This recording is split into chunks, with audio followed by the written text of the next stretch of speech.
വിശുദ്ധ മത്തായി എഴുതിയ സുവിശേഷം 2-ാം അധ്യായം 13 മുതൽ 18 വരെയുള്ള വാക്യങ്ങൾ.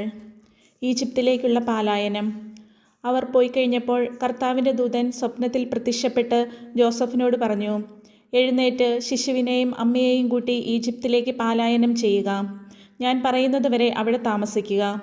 ഹെറോദോസ് ശിശുവിനെ വധിക്കാൻ വേണ്ടി ഉടനെ അന്വേഷണം തുടങ്ങും. അവൻ ഉണർന്ന് ശിശുവിനെയും അമ്മയെയും കൂട്ടി ആ രാത്രി തന്നെ ഈജിപ്തിലേക്ക് പോയി. ഹെറോദോസിൻ്റെ മരണം വരെ അവിടെ താമസിച്ചു. ഈജിപ്തിൽ നിന്ന് ഞാൻ എൻ്റെ പുത്രനെ വിളിച്ചു എന്ന് പ്രവാചകനിലൂടെ കർത്താവ് അരുളിച്ചെയ്തത് പൂർത്തിയാകാനാണ് ഇത് സംഭവിച്ചത്.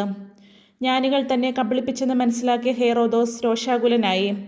അവരിൽ നിന്ന് മനസ്സിലാക്കിയ സമയമനുസരിച്ച് അവൻ ബെത്ലഹേമിലെയും സമീപ പ്രദേശങ്ങളിലെയും 2 അതിൽ താഴെയും വയസ്സുള്ള എല്ലാ ആൺകുട്ടികളെയും ആളയച്ചു വധിച്ചു. ഇങ്ങനെ ജെറമ്യാ പ്രവാചകൻ വഴി അരുളി ചെയ്യപ്പെട്ടത് പൂർത്തിയായി. റാമായിൽ ഒരു സ്വരം, വലിയ കരച്ചിലും മുറവിളിയും. റാഹേൽ സന്താനങ്ങളെക്കുറിച്ച് കരയുന്നു.